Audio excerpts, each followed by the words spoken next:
Hello, my name is Owen, and welcome to a quick review of Taylor Jenkins Reid's The Seven Husbands of Evelyn Hugo. What I want to do is give a brief overview of the book is about, tell you the things that I liked, and tell you the things that I didn't like, jumping straight into it. I listened to this book as an audiobook, and it follows the story of a young woman who is a reporter for a famous magazine, and they have the opportunity to interview this golden age Hollywood star, Evelyn Hugo, and there's a strange request where Evelyn only wants this new reporter to interview her. And all the employees are like, why this random girl? So then the girl goes and she begins to interview Evelyn, and then Evelyn begins to tell her life story.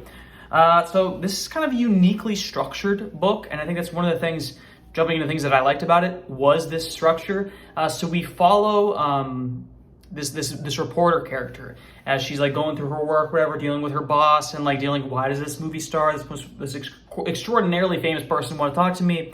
Then in the interview portion, we flip over to like flashbacks from Evelyn's perspective, and how this is structured. And also there's like little vignettes of articles that were written back in Evelyn's time about her, and also just about like in the modern day about Evelyn. Oh, she's like, she hasn't talked to the press in a long time. Like, I wonder what this article, like, why is this random girl being chosen for this interview and stuff like that. But the book is structured through the periods of life, for each of her seven husbands, each of Evelyn's. So like basically from all the way, she's like 17 or 18, all the way up to like the present day where she's like getting interviewed by this reporter. So it's split up with these chunks of the different husbands and then interspersed with like modern day, the developing of the reporters and Evelyn's relationship, and like the reporter's own personal story. It's kind of going like alongside Evelyn's thread. And I thought that the way it was structured was unique for sure, with like basically giving us a glimpse at Evelyn's entire life while interspersed with this modern day story. I thought it was fantastic. It was super engaging, and it was kind of refreshing too, because you spend so much time in the past with Evelyn. It was nice to like be like shunted back into like the present, like with this reporter and her story, which I thought, like, very surprisingly, I thought it could have been very easy for Evelyn Hugo to just take control of the story. It's like, why are we spending time with this like normal reporter? But she holds her own. I think the main character has a very strong voice, and the parts where it's about her and about her interviewing Evelyn as an older woman that were extraordinarily interesting, and only on par with the flashback Evelyn, who was also another fantastic character, and getting to see Evelyn and how she thinks and how she acts when she's young versus this older and slightly maybe like more bitter version of herself, or at least more weathered in some ways.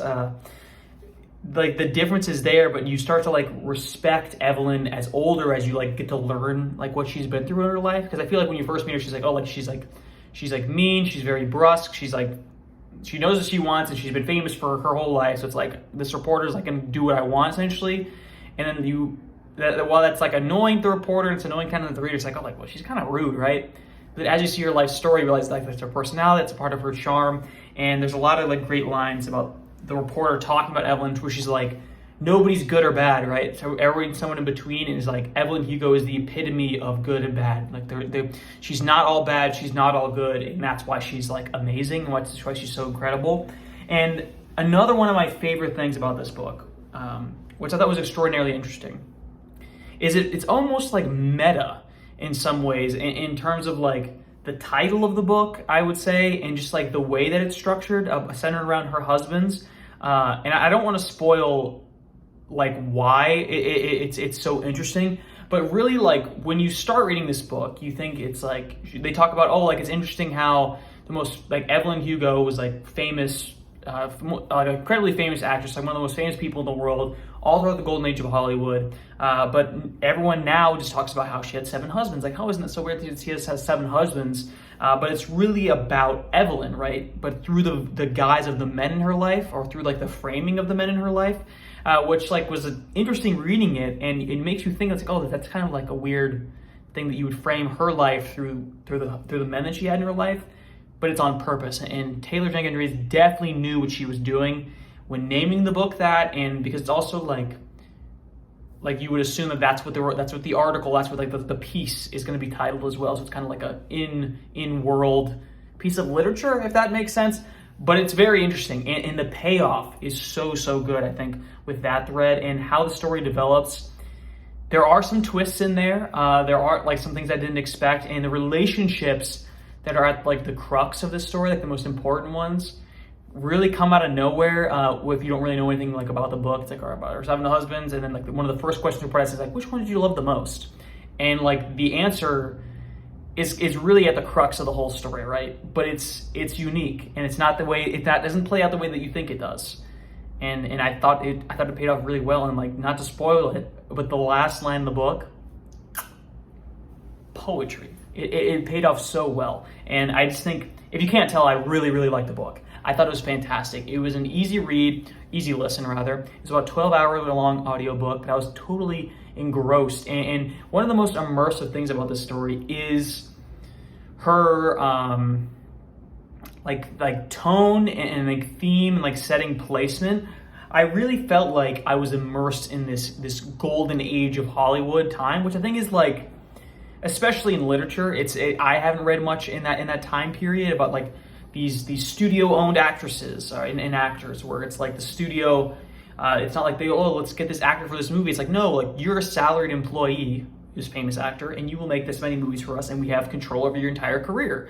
That's a very interesting portion of Hollywood history, which I was like familiar with before, but to read like a fictional movie star exploring this area, she's like coming to her own as a woman, and also just like growing in her career and like the setbacks she has to face.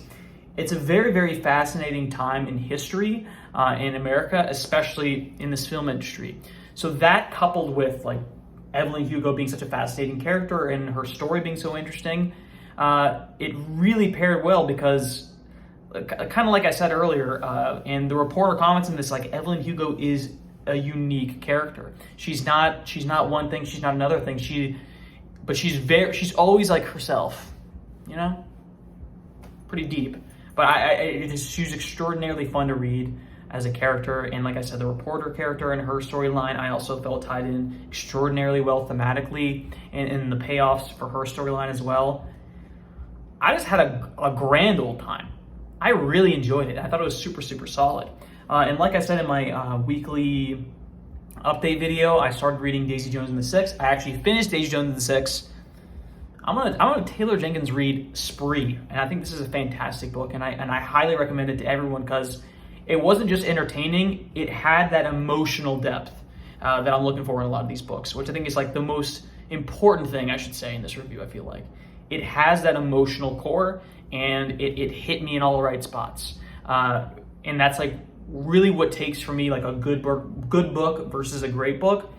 The way that some of those twists got me, the way like the payoffs paid off, the way that emotionally affected me, dare I say, it is a great book, which I don't give out lightly. I like most things I read, guys, but it has that spark. It has that spark that just takes it to the next level. So I highly recommend it. Be sure to like and comment if you liked the video, and subscribe as well. Comment if you read this book. Let me know what you think. Let me know your recommendations for other Taylor Jenkins Reid books, because I'm flying through them and I'm really enjoying them.